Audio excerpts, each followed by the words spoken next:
Bom, eu quero fazer um agradecimento especial à professora Marga, à professora Zoleide, às meninas, a Lara e a Júlia, aos outros participantes do projeto. Eu fico muito, muito feliz em poder colaborar de alguma maneira, né? A sinalização purinética, ela permeia ali um contexto de doenças crônicas e outras patologias ou outros contextos e processos patológicos, e a gente vai vendo, né, com o aprofundamento do estudo, como é fundamental o entendimento da sinalização purinérgica nesse contexto da fisiopatologia das doenças, né? E que a gente tem atualmente também uma proposta muito significativa e válida, que é justamente a proposição terapêutica, né, da sinalização purinérgica, da modulação do sistema purinérgico nesses contextos patológicos. Então, eu fico super feliz, parabenizo muito a iniciativa de vocês, já sou fã do projeto, tá? E quero participar de todos. Meu nome é Daniela Zanini, eu sou professora da Universidade Federal da Fronteira Sul e também sou professora e oriento no programa de pós-graduação em ciências biomédicas da nossa universidade, tá?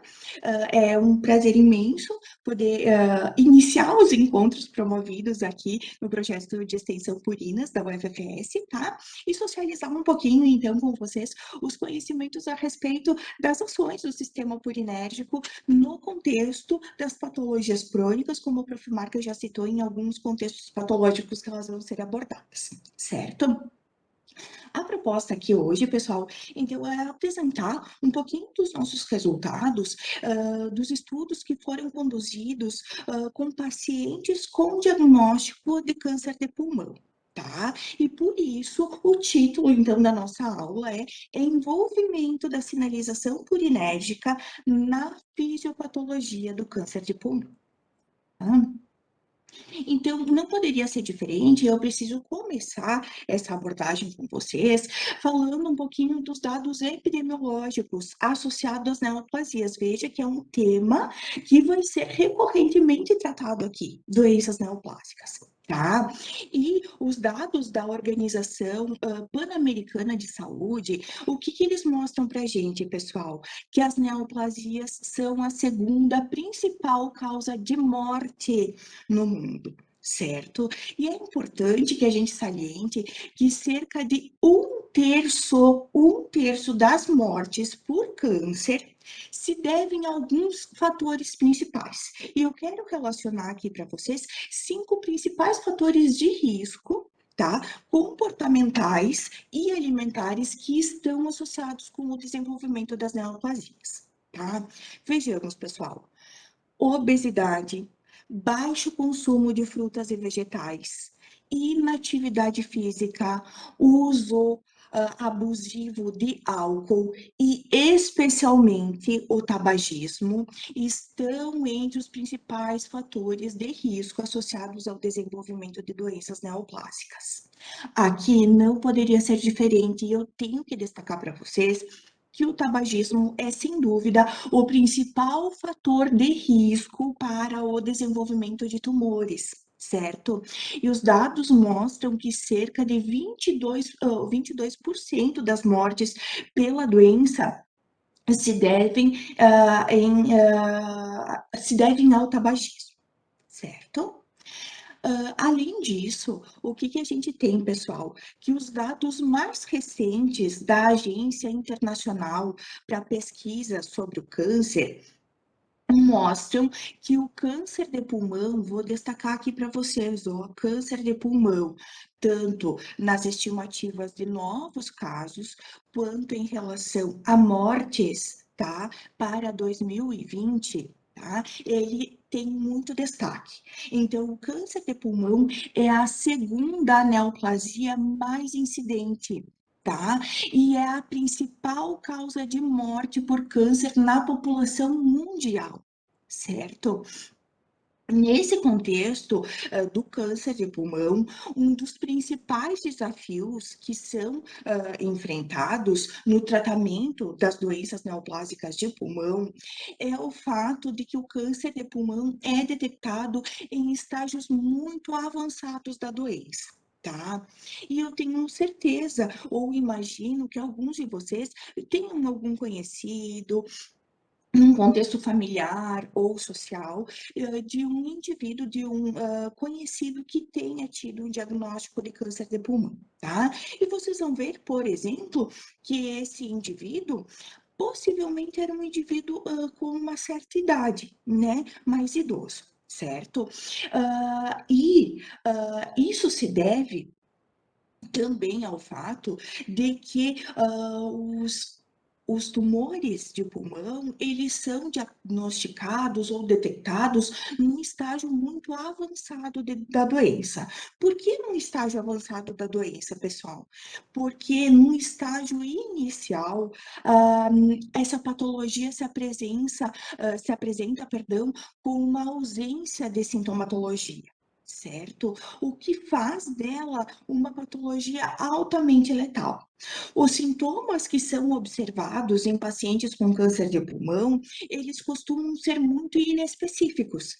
E eles incluem, nessa lista de sintomatologia, por exemplo, tosse por mais de 3 semanas, hemoptise, dor torácica, dispneia, falta de ar, entre outras. Vejam, são sintomas muito inespecíficos e por isso que o paciente muitas vezes não suspeita que possa ser câncer de pulmão e faz com que ele também não procure antecipadamente os centros médicos. Tá? Frente a essa dificuldade que a gente tem para o diagnóstico precoce dos tumores de pulmão, a gente tem um outro dado que é bastante preocupante também, tá? A gente fala no câncer de pulmão em sobrevida.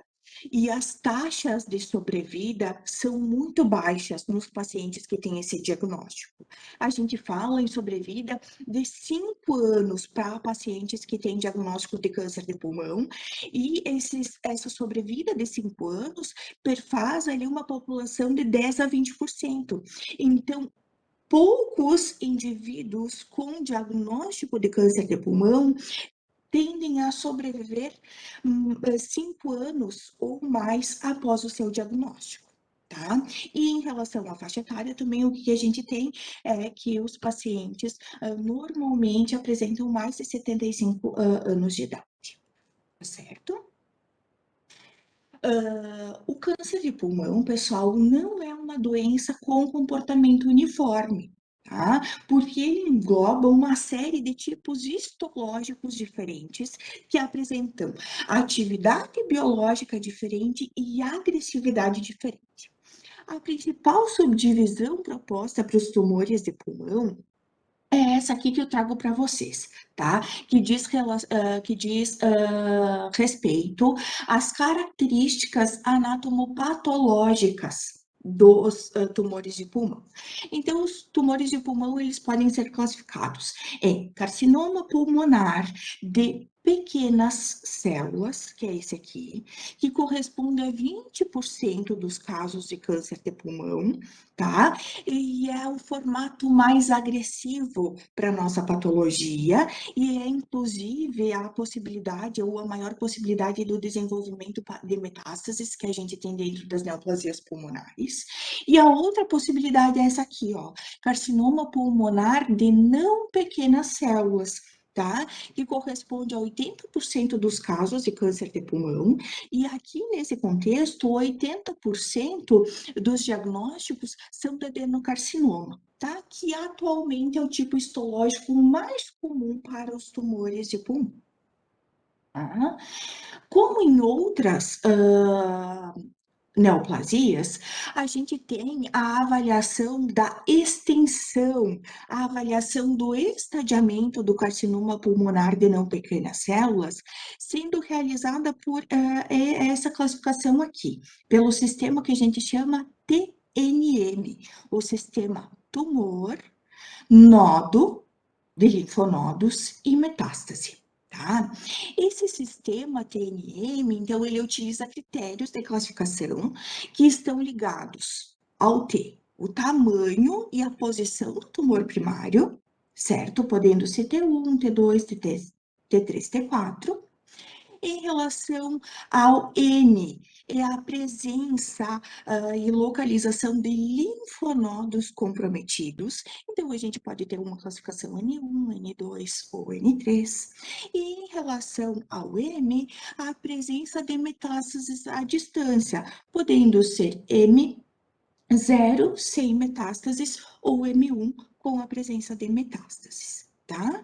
Por que a gente tem essa tendência e qual é o objetivo da classificação desse estadiamento dos tumores, certo? É para que a gente consiga, então, estimar a extensão anatômica da doença e para que, a partir dali, seja possível, então, adotar protocolos terapêuticos, que possam favorecer a sobrevida dos meus pacientes, certo?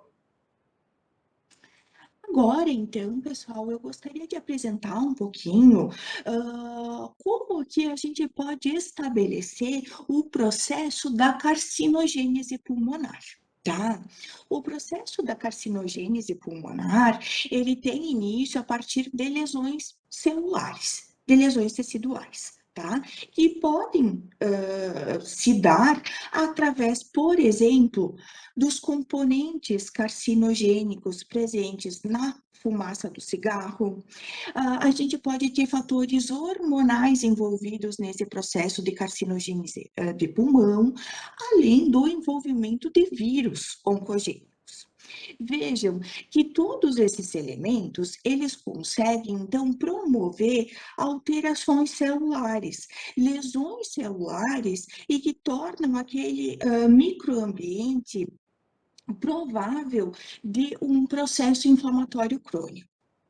Se eu tenho essas lesões celulares persistindo, tá? E se esses danos celulares não forem reparados, o que que a gente vai ter? Uma célula que antes era normal, agora apresentando um fenótipo maligno.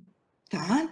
E essas células com fenótipo maligno, elas perdem completamente a capacidade de responder aos sinais de controle de proliferação, aos sinais de controle de diferenciação, aos sinais de controle de morte celular. E assim, com facilidade, ao longo do tempo, elas podem, então, dar origem a um tumor.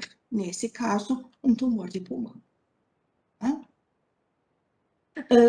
Quem é meu aluno sabe como eu reitero e até incentivo vocês a fazerem leituras no sentido de que busquem artigos que falem sobre processo inflamatório e o desenvolvimento de tumores, porque é extensamente abordado na literatura que ambientes inflamados são ambientes que favorecem o desenvolvimento de tumores.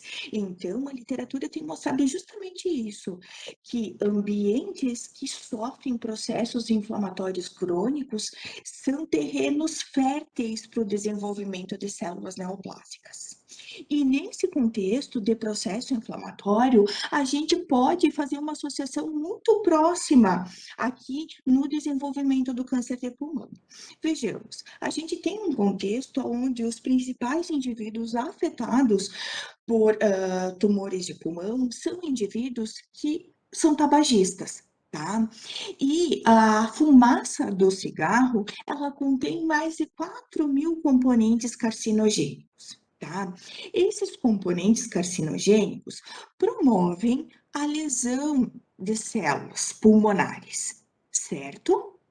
E, como vocês já devem ter estudado, quando a gente tem a lesão celular, a gente tem exposição do ácido araquidônico e a gente tem uma série de eventos inflamatórios sendo desencadeados nesse ambiente. Tá? A gente tem, por exemplo, o processo inflamatório aqui mediado pela superexpressão ou por uma estimulação da expressão dessa enzima, que é a ciclooxigenase 2, né? Que culmina também no seu metabolismo com a síntese de prostaglandina E2. Tá? Aqui a gente chega em elementos fundamentais no processo inflamatório, certo? A prostaglandina E2, por exemplo, é uma molécula hum, ah, envolvida grandemente no processo tumoral, certo? Porque a prostaglandina E2, ela consegue exercer efeitos inibitórios do sistema imunológico, então é uma prostaglandina envolvida na imunossupressão, certo? Além disso, ela está envolvida nos processos de diferenciação e proliferação celular. E, além disso, também está envolvida na liberação de fatores protumorais, como a liberação desse fator de crescimento do endotélio vascular, que é fundamental para o desenvolvimento de novos tumores, para os processos angiogênicos, certo?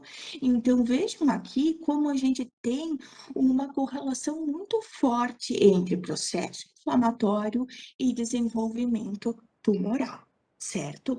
Vejam como eu tenho uma molécula que causa imunossupressão, eu faço com que o meu sistema imune não fique vigilante ao desenvolvimento de células malignas e permita com que essas células cresçam indiscriminadamente. Tá?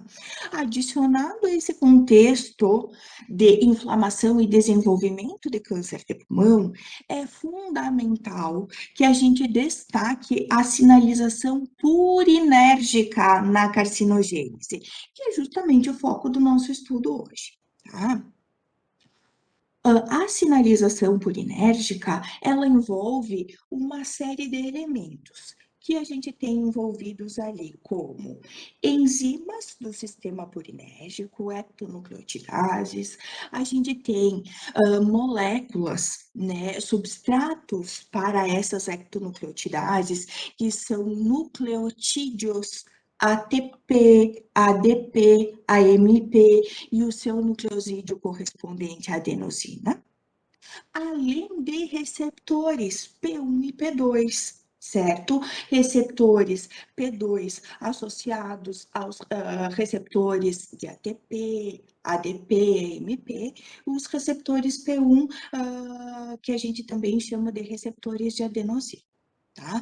Então, pensem no sistema purinérgico como um sistema que envolve enzimas, receptores e nucleotídeos e nucleosídeos, tá?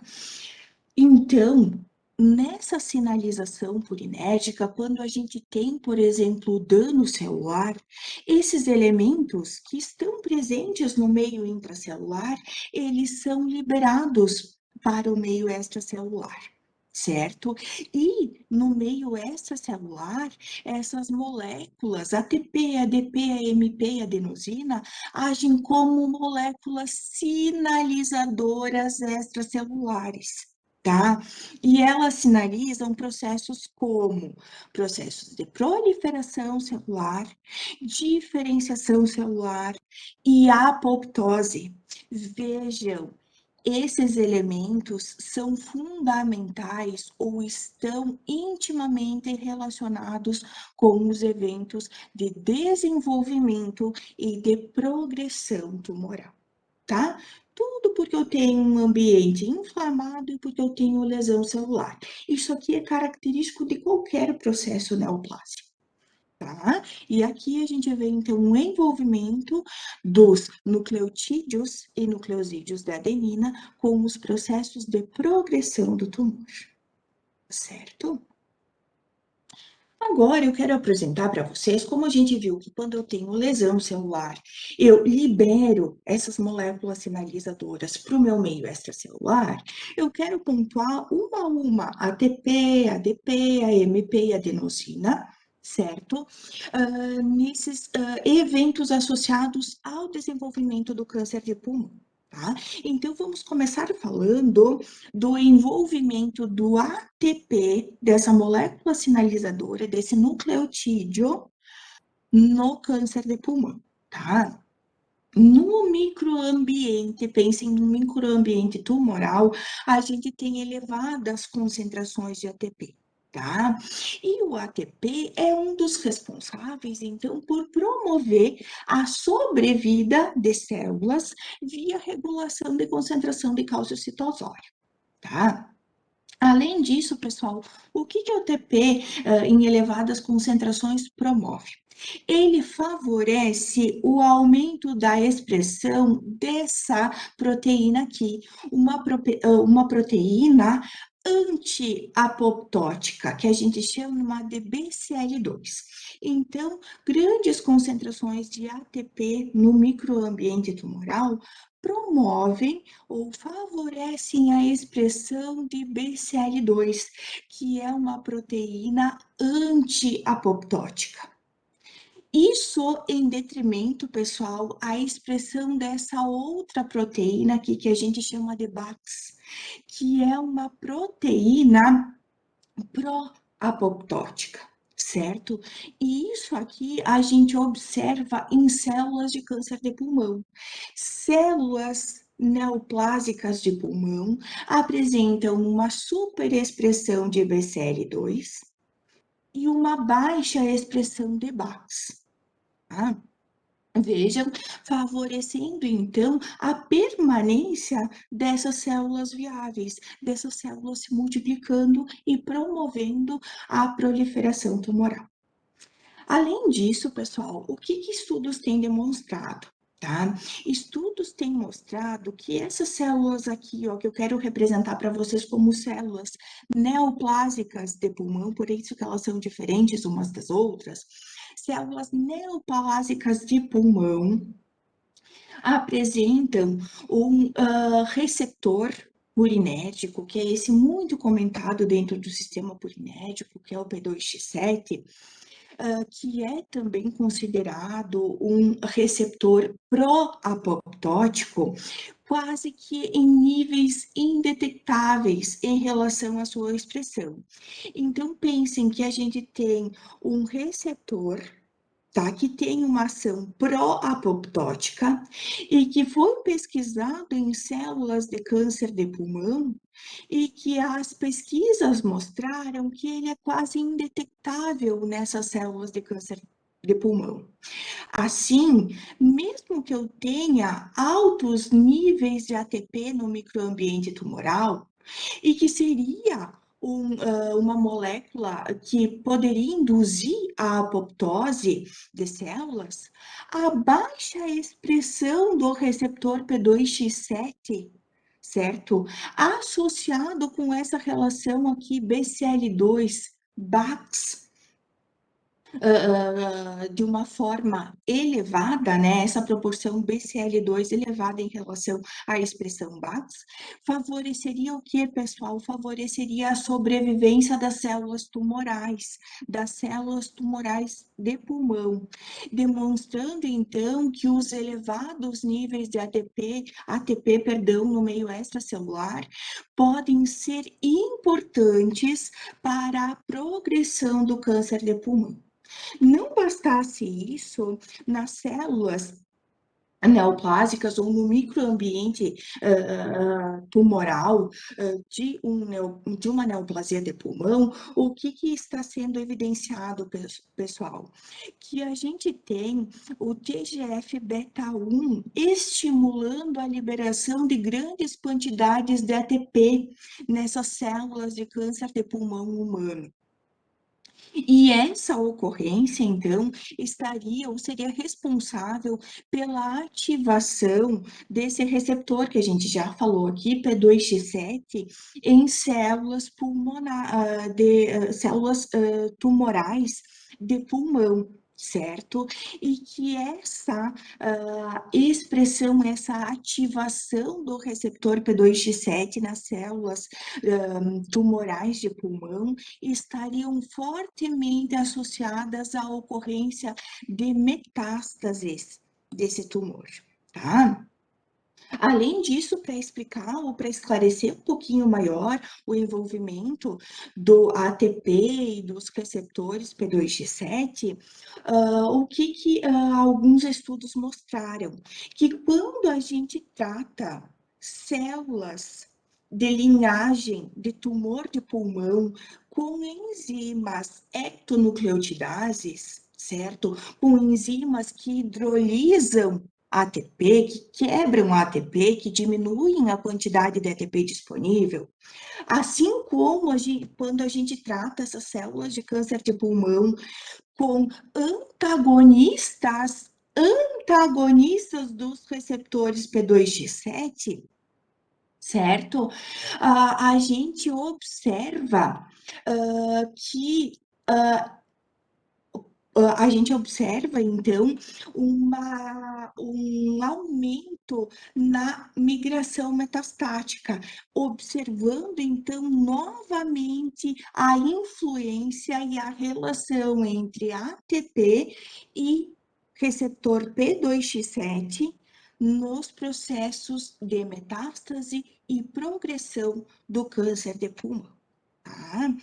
Apesar dessas evidências na literatura, pessoal, muitos outros estudos são necessários, tá? Porque o papel do receptor P2X7 na progressão do tumor ainda é muito complexo, tá?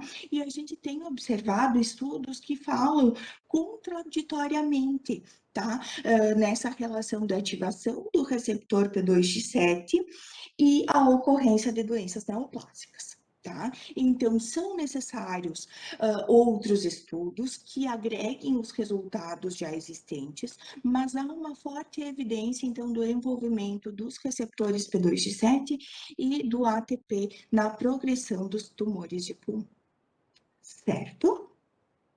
Agora que a gente entendeu um pouquinho do papel do ATP e do P2X7 no câncer de pulmão, é fundamental que eu mostre para vocês aqui o papel do ADP, certo? No câncer de pulmão. Quando a gente tem a NTPDase e a CD39 agindo de uma maneira hidrolítica, ela converte, hidrolisa ATP em ADP. Tá?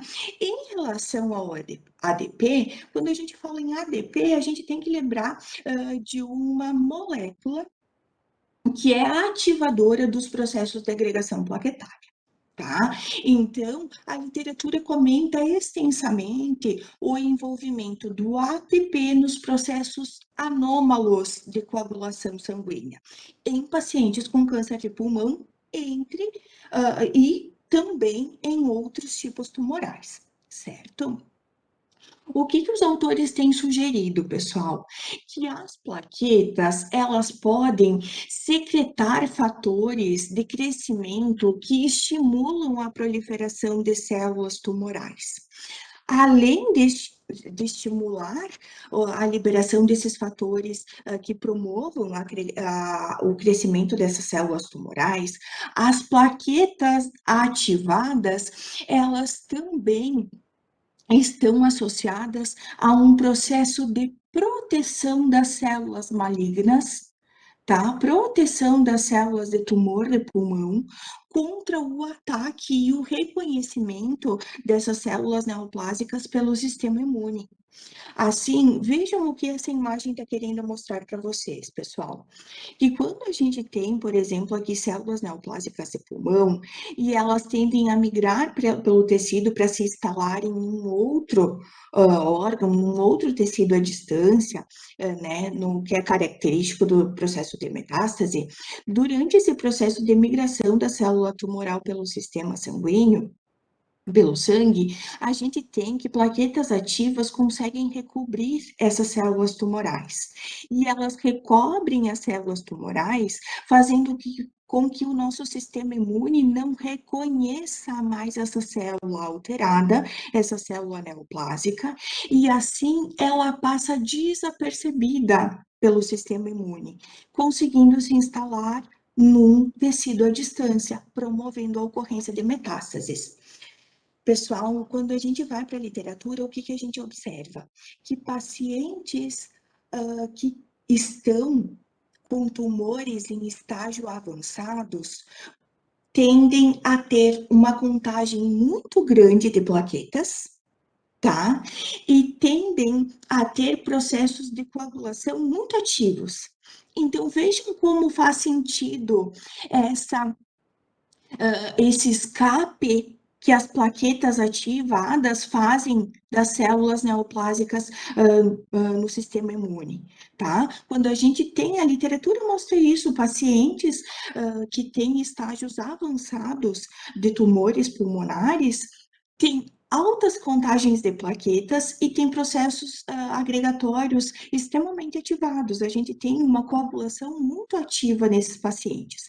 E isso aqui favorece a ocorrência de metástases. Então, vejam aqui o envolvimento do ADP, que é uma molécula pró-agregante, e das plaquetas nesse contexto de progressão e desenvolvimento de metástases, certo? Dando sequência, eu quero mostrar a importância da adenosina para a progressão do câncer de pulmão. A adenosina extracelular, que é gerada pela ação hidrolítica das ectonucleotidases, né, frente à molécula de ATP, ela inibe as funções antitumorais das células T. Vejam aqui o que a adenosina faz sobre um linfócito T. Ela impede a liberação de interleucina 2, que teria uma ação antitumoral. Além disso, olhem aqui a ação da adenosina sobre células apresentadoras de antígenos, né? Células que poderiam apresentar para o sistema imune a minha célula tumoral, como células dendríticas e macrófagos M2. Diminui, tá, a ação, a liberação de interleucina 12 por essas células, promovendo, mais uma vez, a progressão do tumor. Olhem aqui numa célula natural killer, o que a adenosina faz, pessoal? Inibe a liberação de interleucina 2 e TNF-alfa. Também promovendo o desenvolvimento do tumor, uma vez que essas moléculas que seriam liberadas pelas células imunes não são mais liberadas em virtude da ação da adenosina nessas células, e aí eu tenho um processo de promoção do meu desenvolvimento do tumor, certo? Então, eu tenho a apoptose dessas células imunes, dada pelo aumento da adenosina no meio extracelular, e tudo isso possibilita a evasão tumoral à resposta imune. Certo? Além disso, a gente tem também a adenosina estando relacionada a eventos de proliferação das células tumorais e de migração das células tumorais, através dos processos de angiogênese, de neovascularização tumoral, da ocorrência de metástases e, inclusive, das ações da adenosina associadas à resistência das células tumorais à quimioterapia antineoplásica. Então, aqui, quando a gente tem um aumento da adenosina no meio extracelular, num paciente com câncer de pulmão, a gente tem um favorecimento da progressão e do desenvolvimento de tumor. Tá bem? Compreendido, pessoal?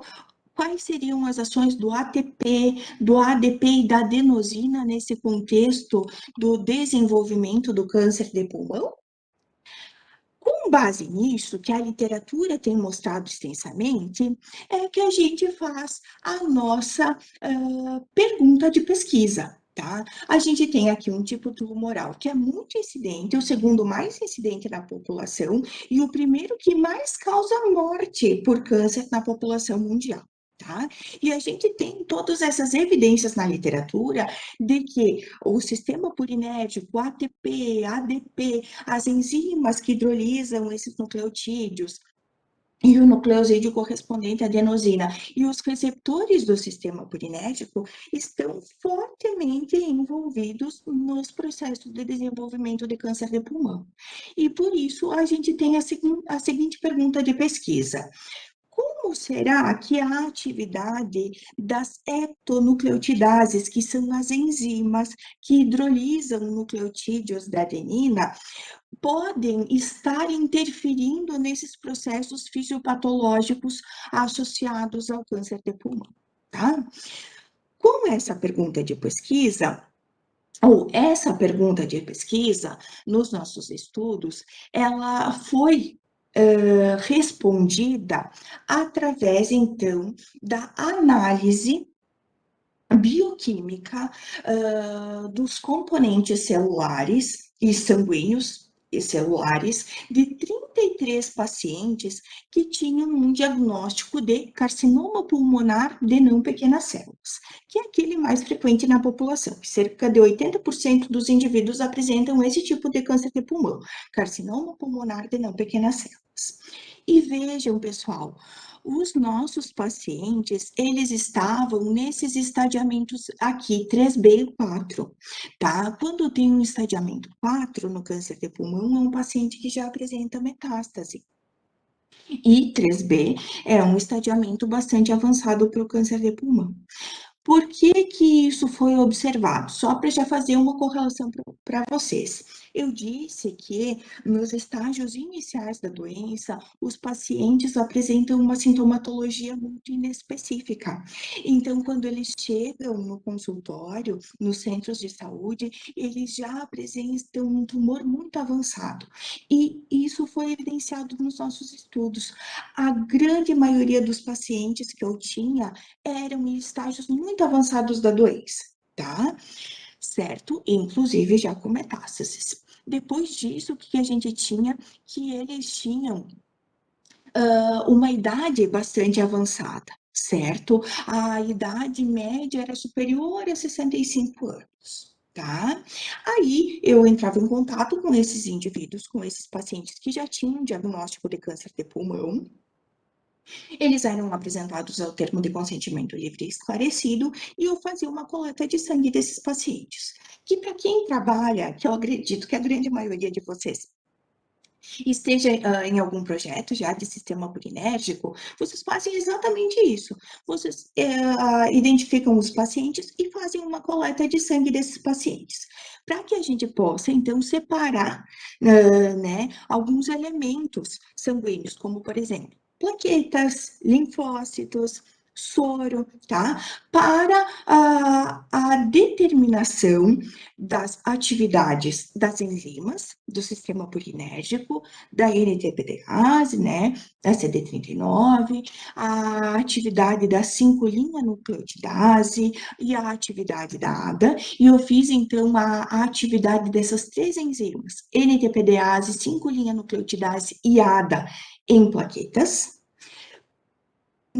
Para melhorar os meus resultados aqui, eu também observei a agregação plaquetária dos meus pacientes, porque lembram que tem evidências de que indivíduos que estão em um estágio muito avançado tumoral, eles têm maior agregação plaquetária, e eu queria ver se eu sabia que os meus pacientes eram de um estadiamento bastante avançado, será que eles tinham problemas agregatórios já também sendo observados? Por isso que eu observei, fiz testes de agregação plaquetária.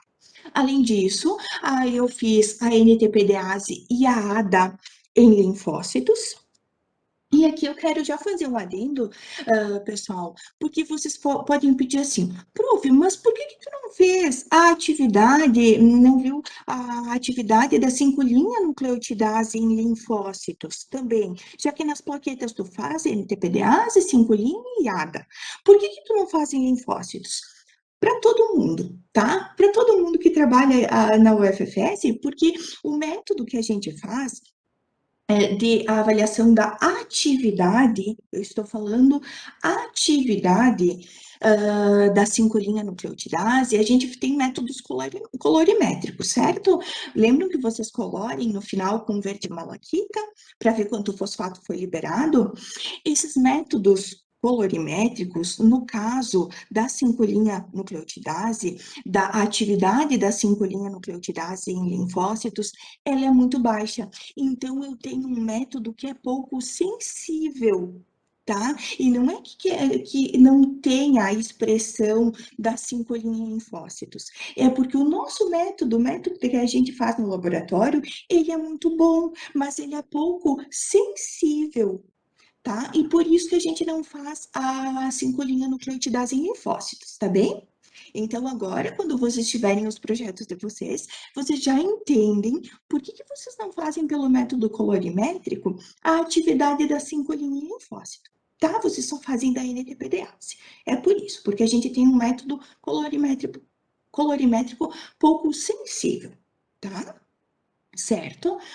Então, eu fiz NTPDase e de linfócitos, aí eu vi também a expressão dos receptores A1, que são receptores da adenosina em linfócitos, e como a gente tem todo um movimento, né, um processo inflamatório envolvido na progressão do tumor, eu quis também confrontar a sinalização purinérgica com níveis de moléculas de citocinas inflamatórias, e aqui eu fiz a dosagem da interleucina 6 e da interleucina 17 no soro desses pacientes, tá certo?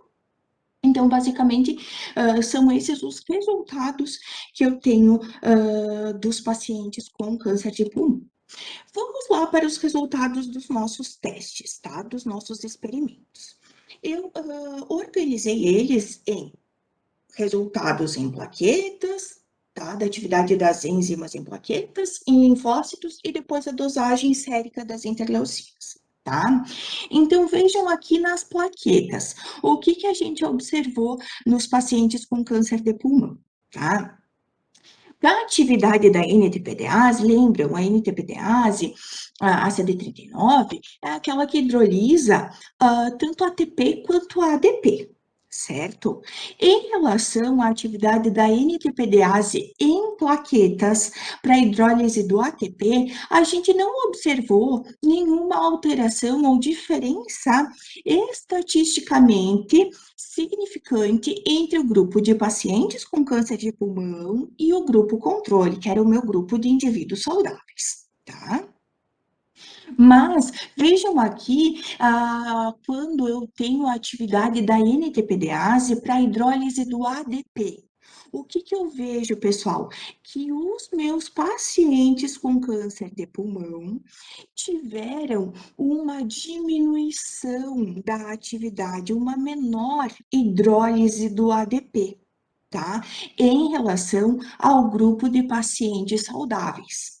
O que isso aqui significa? Tá? Se eu tenho uma menor atividade da NTPDase em plaquetas para hidrólise do ADP, que se eu hidrolizo menos ADP, eu tenho mais ADP disponível no meu meio extracelular, certo? Uma vez que eu sei que pacientes com tumores têm uma lise celular altíssima, e eu sugiro fortemente que o meu nível de ATP esteja muito alto nesses pacientes, porque eu tenho muita lesão celular, tá? Só que se eu hidroliso muito pouco a ADP, eu posso sugerir que eu tenho muito ADP no meio extracelular desses meus pacientes com câncer de pulmão, tá? Para elucidar melhor essa nossa suposição de ter um excesso de ADP no meio extracelular, o que eu fiz? Eu fiz a agregação plaquetária direta, tá? Nesses meus pacientes. E olha o que eu observei, que pacientes com câncer de pulmão apresentavam um maior nível de agregação plaquetária, tá? Então, sim, eu tenho muito ADP disponível no meu meio, tá? E esse ADP disponível pode sim estar favorecendo os processos de ativação das minhas plaquetas, tendo em vista que a ADP é uma potente molécula agregadora, tá? Então, eu posso sugerir que os meus pacientes têm plaquetas ativas e têm processos coagulatórios ativos também, tá? A literatura tem sido enfática em dizer que pacientes com tumores apresentam processos protrombóticos. Faz sentido, pessoal, eu ter um aumento da minha agregação aqui? Será que os meus pacientes com câncer de pulmão têm maior possibilidade de desenvolver processos trombóticos? Sim, com certeza, provamos aqui, tá? Então, esse resultado fecha muito e ele tem muito a ver com o resultado da atividade da NTPDase para a hidrólise do ATP. Eu tenho um processo protrombótico favorecido nos meus pacientes com câncer de pulmão? Tenho, vi aqui. E pode muito bem estar associado com essa menor atividade da NTPDase, tá? Então, aqui, para a gente associar, eu poderia ter uma ação terapêutica já podendo ser aplicada nesses pacientes? Se eu tenho uma molécula que ative a minha hidrólise, ative a ação da NTPDase, a atividade da NTPDase nesses pacientes, eu não posso hidrolisar mais ATP e diminuir os processos agregatórios, os processos protrombóticos nos meus indivíduos com câncer de pulmão? Posso, né? Tendo em vista esses resultados, eu posso fazer essas sugestões e mais o que eu pretendo fazer agora é fazer esses testes, né, para propor possibilidades terapêuticas, certo? Além disso, o que a gente pode evidenciar também, pessoal? Que o ADP, a gente sabe que agem receptores P2Y. E aqui eu quero destacar a ação do ADP nos receptores P2Y1 e P2Y12. Tá? Vejam, a gente tem menor hidrólise do ADP, por isso eu tenho mais ADP disponível no meio. Já vi que tenho mais agregação. Quando eu tenho mais ADP no meio extracelular e ele age nos receptores P2Y1 e P2Y12, ele promove uma alteração no formato das plaquetas, promove alteração na agregação plaquetária e a geração de tromboxano, a tromboxano O2, tá? Que todos esses elementos em conjunto fazem com que eu tenha uma ativação plaquetária, tá? Essa ativação das plaquetas, pessoal, está associada a uma maior ocorrência de processos angiogênicos, e a gente sabe que a angiogênese é um evento fundamental para a progressão tumoral, né, o desenvolvimento de novos vasos, e eu sei que plaquetas ativadas liberam um maior fator de crescimento de endotélio vascular que favorece a angiogênese. Além disso, lembram daquele exemplo que eu mostrei para vocês antes? Vou até voltar, vou pedir licença para voltar aqui para vocês recapitularem. Olhem aqui as plaquetas ativadas, ó, plaquetas ativadas recobrindo as células neoplásicas e favorecendo o escape imune dessas células tumorais. Plaquetas ativadas, pessoal, favorecem o processo de metástase. Então, nesse contexto, os meus pacientes, tá, que apresentam maior disponibilidade de ATP, tem sim um contexto que favorece a progressão de tumores e a ocorrência de metástases, tá? E eu associo essas evidências com um pior prognóstico nos meus pacientes. Faz sentido os meus pacientes já terem metástase, pessoal? Faz, com certeza. Lembram qual era o estadiamento deles? 4. 3B e 4 são pacientes que estão em um estágio elevadíssimo do desenvolvimento tumoral, tá? Eles muitos já apresentam metástases. Então, aqui eu tenho um resultado muito significativo e que pode ser, né, pode ajudar na explicação desse mau prognóstico que eu evidenciava nos meus pacientes, certo? Além disso, o que eu fiz também? A atividade da 5-linha-nucleotidase, da CD73, tá? Olhem aqui, em relação à 5-linha-nucleotidase, lembram que o nosso método colorimétrico é para plaquetas, tá? Então, em relação à hidrólise, né, do AMP, o que eu observei? Que os meus pacientes com câncer de pulmão apresentam um aumento da atividade da 5-linha-nucleotidase em plaquetas, tá?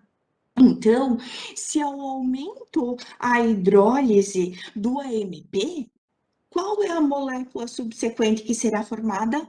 A adenosina. Se eu tenho um aumento da atividade da 5-linha, é porque eu hidroliso, eu quebro muito a AMP. Quebro, leiam como hidrólise, tá? Então, eu formo muita adenosina. Olhem que bacana esse resultado associado. Quando eu associo e eu avalio a atividade da adenosina deaminase em plaquetas, vejam o que eu observo para a atividade da ADA em plaquetas. Uma menor atividade da ADA. Se eu tenho uma menor atividade da adenosina deaminase, o que eu promovo com a adenosina? Eu não hidroliso a adenosina suficientemente. Então, eu tenho muita atividade da 5', formo muita adenosina no meio extracelular, e a ADA não está ativa. Olhem a atividade da ADA em pacientes com câncer de pulmão menor do que nos controles saudáveis. Tudo isso aqui, pessoal, culmina para um acúmulo dos níveis de adenosina no meio extracelular. E o acúmulo de adenosina nos meus pacientes com câncer de pulmão, pessoal, favorecem a progressão tumoral. Vejam, a adenosina favorece ou estimula a angiogênese pela liberação do fator de crescimento de endotélio vascular. E a adenosina age em quais receptores? Receptores P1, que são receptores A1, A2, A3. E aqui, quando a gente tem a adenosina agindo em receptores A2A e A2B, eu tenho uma maior progressão tumoral, tá? Então, além dessa progressão tumoral, o acúmulo de adenosina no meu meio extracelular em pacientes com câncer de pulmão, porque isso aqui eu vi que está acontecendo nos pacientes com câncer de pulmão, eu tenho também na literatura uma maior associação da resistência do tumor ao tratamento com antineoplásicos, quando eu tenho um acúmulo da adenosina no meio extracelular. Certo? Além disso, olhem outros resultados que a gente observou. A gente observou em linfócitos um aumento para a atividade da NTPDase, tanto para a hidrólise do ATP quanto do ADP, e por isso também, para confirmar, na verdade, esse aumento da atividade, eu fiz a expressão, tá? A expressão é diferente, a gente falar em atividade enzimática e expressão. Eu vi aqui que ela está mais ativa, a NTPDase para a hidrólise do ATP e do ADP está mais ativa em linfócitos e, inclusive, está mais expressa em linfócitos, tá? E isso aqui tomado em conjunto, pessoal, mostra que eu estou hidrolisando muito ATP, muito ADP e tendo a formar muita adenosina. Quando eu faço também a atividade da adenosina deaminase em linfócitos, aí eu fecho todo o meu cenário. Eu vejo que eu estou formando muita adenosina pela atividade anterior e vejo que a ADA não está hidrolisando a adenosina, então eu tenho muita adenosina acumulada no meio. Como a gente já viu antes na explicação, a, a adenosina no meio extracelular, ela impede que o meu sistema imune libere moléculas que controlem a progressão do tumor. Inibe a liberação de interleucina 12, inibe a liberação de interleucina 2, inibe a liberação de TNF-alfa. E essas moléculas em menor quantidade no meu meio tumoral, em virtude do aumento da adenosina, promovem o desenvolvimento do tumor. Além disso, pessoal, o que a gente viu, tá? Eu sei que eu tenho muita adenosina. Só que a adenosina, para fazer essa ação protumoral, ela pode estar agindo, por exemplo, em receptores de adenosina do tipo A1. E eu fui observar a expressão expressão dos receptores A1 em linfócitos de pacientes com câncer de pulmão. E o que eu observei? Que os receptores A1 estão extremamente expressos em linfócitos. Então, eu tenho aqui a fome com a vontade de comer, porque eu tenho altos níveis de adenosina e uma superexpressão de receptores A1. Quando eu tenho adenosina agindo em receptores A1, opa, perdão, pessoal, pelo tempo já, mas não falta mais muito, tá? Quando eu tenho uma ação da adenosina em receptores A1, eu tenho estímulo dos processos angiogênicos e eu tenho também, pessoal, uma maior síntese de interleucina 6, tá? Que tem uma ação tumorogênica. Então, a adenosina em receptor A1 promove ou tem a ação protumoral, tá? E tudo isso aqui eu consegui observar nos nossos pacientes também. Mas, para fazer um fechamento, né, eu dosei interleucina 6 e interleucina 17 no soro agora, tá? Aqui a gente já vê, tá? Que eu tenho muita adenosina e a ação da adenosina em receptores A1 promove a liberação de interleucina 6, que é a protumorogênica, tá? Que é tumorogênica. Será que os meus pacientes têm níveis de interleucina 6 elevados de fato? Sim, pessoal. Quando eu doso interleucina 6 no soro dos meus pacientes com câncer de pulmão, o que eu observei? Um aumento significativo nos níveis séricos de interleucina 6 em pacientes com câncer de pulmão quando comparado com controle. Aí, olha o que a minha interleucina 6 faz. A interleucina 6 é uma molécula importantíssima para o desenvolvimento e para a progressão de tumores, porque ela participa dos eventos de angiogênese e todos os eventos associados à sinalização oncogênica STAT3.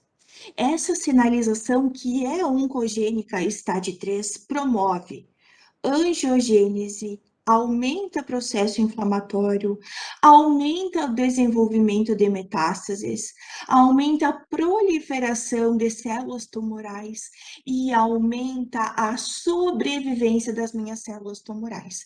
Então, vejam que esses níveis elevados de interleucina 6 nos meus pacientes com câncer de pulmão são um mau prognóstico, pessoal, porque eles estão envolvidos nessa sinalização STAT3 e estão envolvidos em todos esses processos que aumentam a progressão tumoral, aumentam o desenvolvimento tumoral.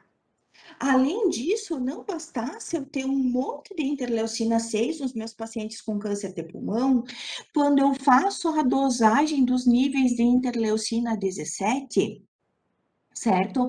Eu percebo que os níveis de interleucina 17 estão diminuídos nos meus pacientes com câncer de pulmão. E a interleucina 17, ela teria uma atividade nos linfócitos T citotóxicos para aumentar a liberação de interleucina 12. E como ela não está em quantidade favorecida, ela não desenvolveria de uma maneira adequada a minha rota antitumoral, a sua ação antitumoral.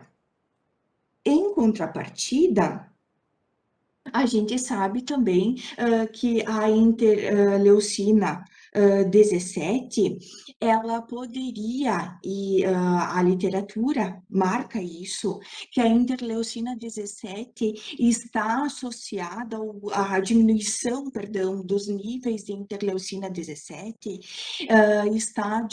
está associada com estágios avançados do meu tumor de pulmão.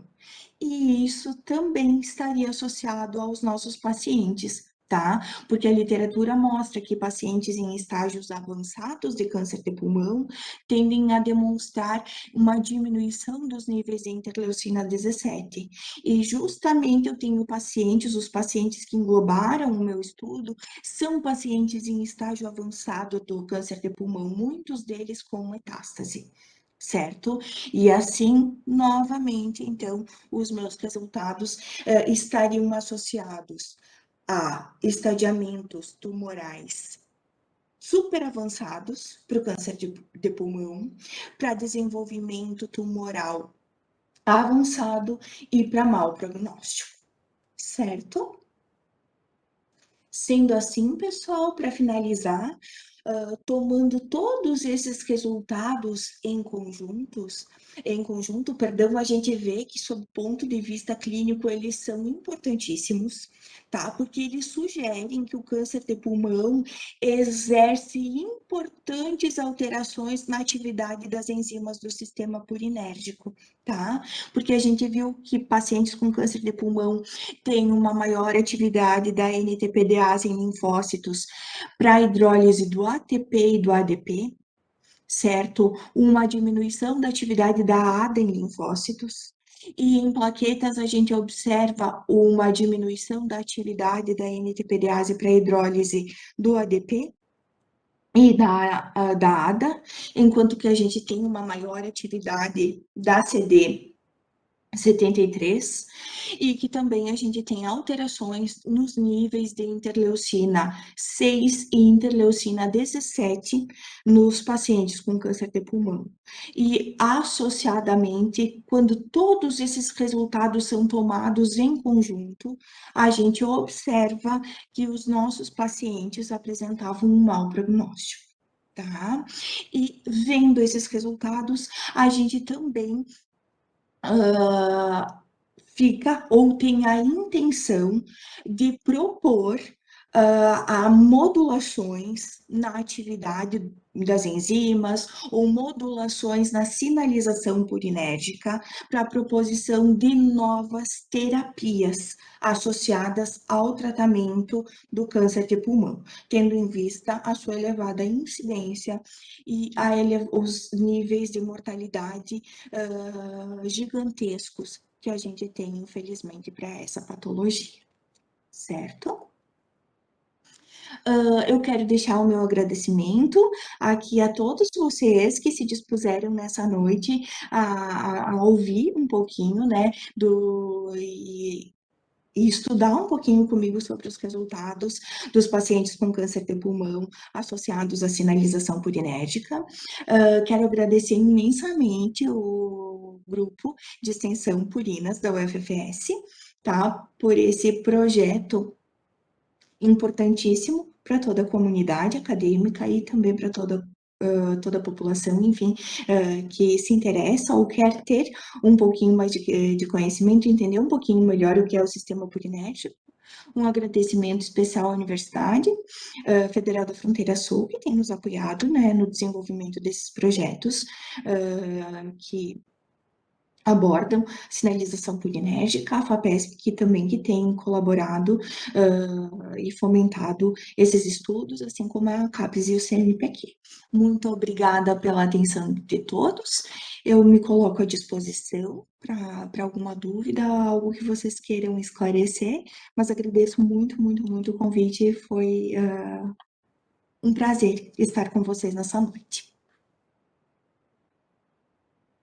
Muito obrigada, prof. Eu gostaria de perguntar se alguém tem alguma dúvida, alguma questão que pode ligar o microfone ou colocar no chat que eu leio a questão. A gente vai abrir agora para alguma dúvida, quem tiver.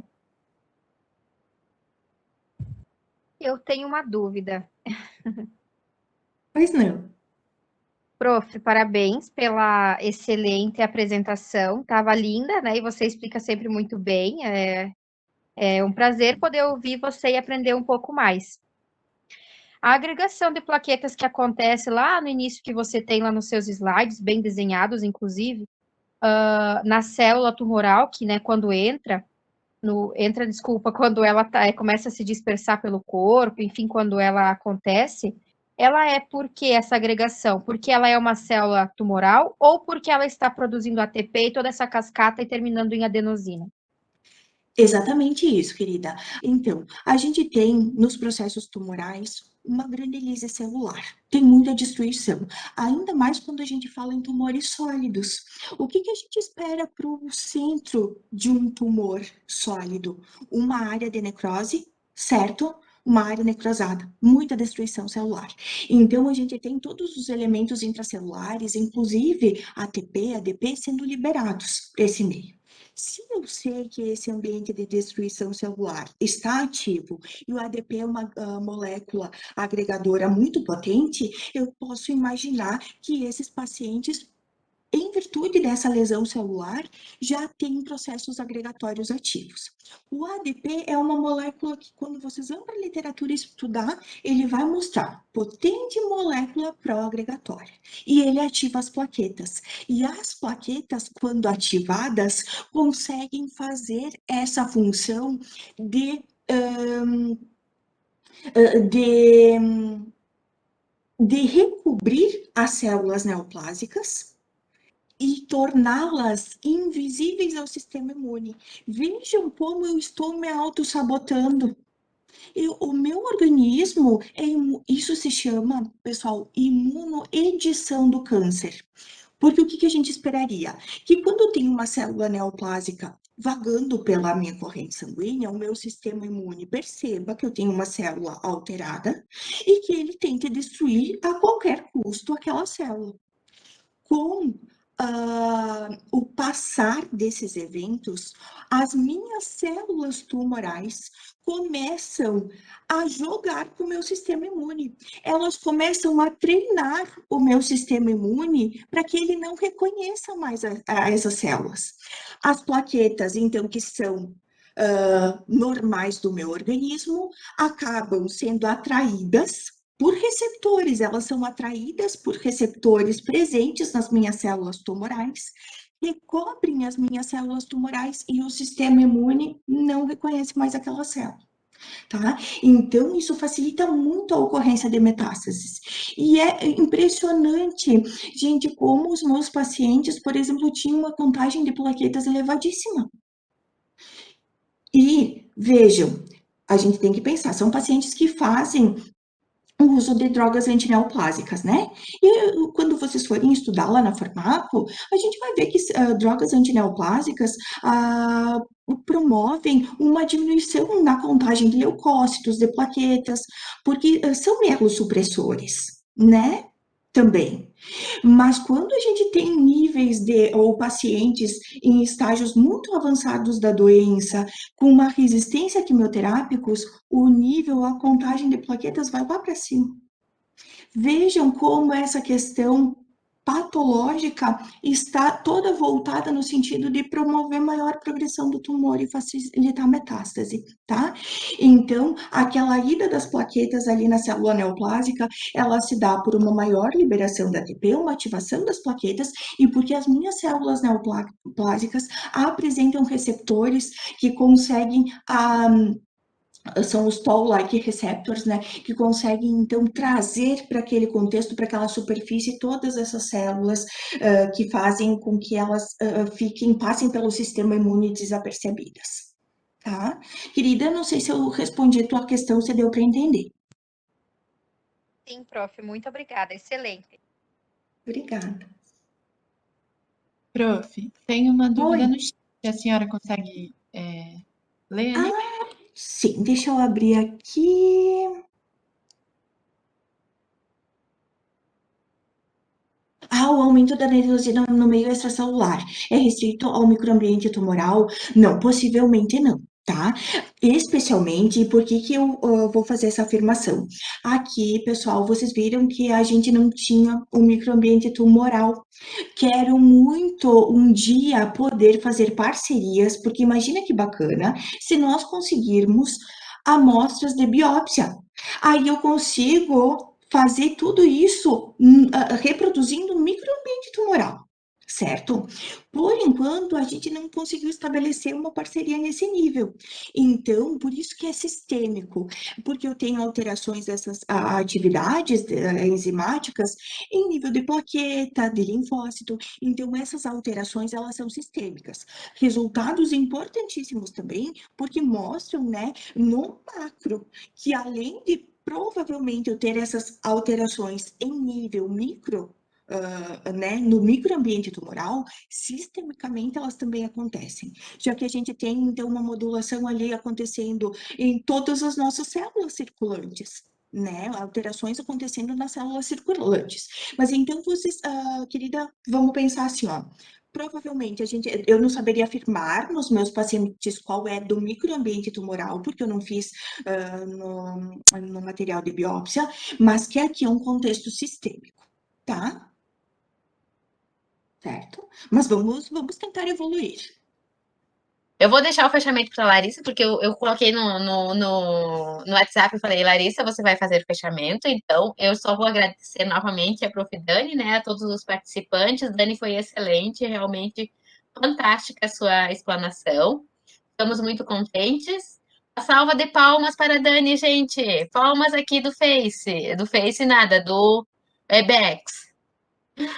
Só agradecer, gente.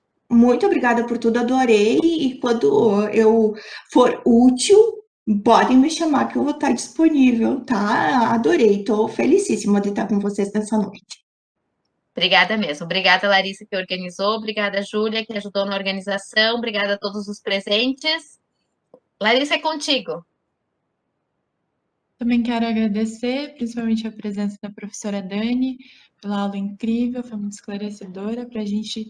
Foi uma aula que eu fiz todo um discurso aqui, eu acabei nem usando o meu discurso, que eu acho que foi bem à vontade, trouxe ciência, mas trouxe esse diálogo informal que os alunos também precisam, né? Porque uma aula muito mecanizada, a gente não poder dialogar também não é mais tão interessante. Então, eu achei muito interessante esse diálogo e trazer mesmo para debate o que a gente pesquisa, o que a gente estuda. E queria agradecer a presença dos bolsistas, a presença das voluntárias, que sem eles a gente não faria nada, e muito menos sem a Prof. Marga, né? Então, muito obrigada e obrigada pela presença. Obrigada, gente. Um abraço. Boa noite. Boa noite.